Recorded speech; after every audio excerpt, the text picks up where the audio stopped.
Жал ми е за жената, която държи телефона си и е на път да подмине това видео.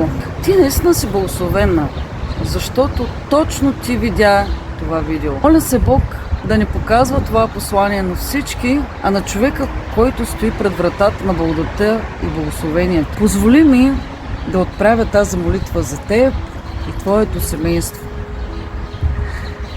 Благодаря ти за скъпоценния живот на тази сестра. Ти виждаш сърцето и страховете и сълзите, които никой друг не вижда. И познаваш мислите, които не дават покой през нощта.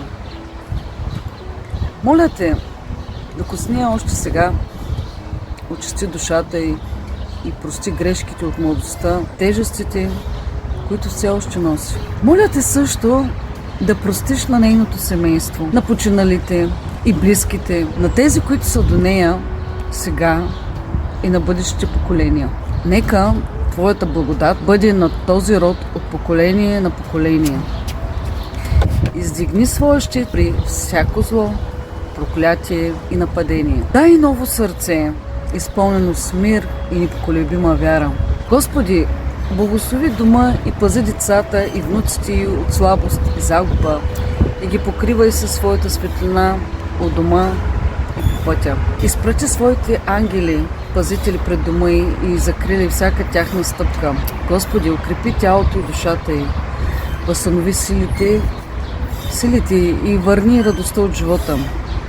Дай и мир в мислите, яснота в сърцето и духовна топлина, от която толкова се нуждае в теб. Ако приемаш тази молитва, напиши амин в коментарите и я сподели с хората, които обичаш.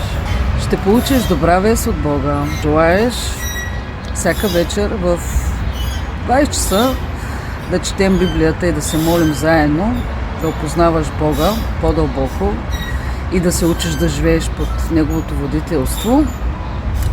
Може да ме последваш и изпрати ми съобщение или отвори линка в профила, за да се присъединиш към нашата онлайн група за изучаване на Божието Слово.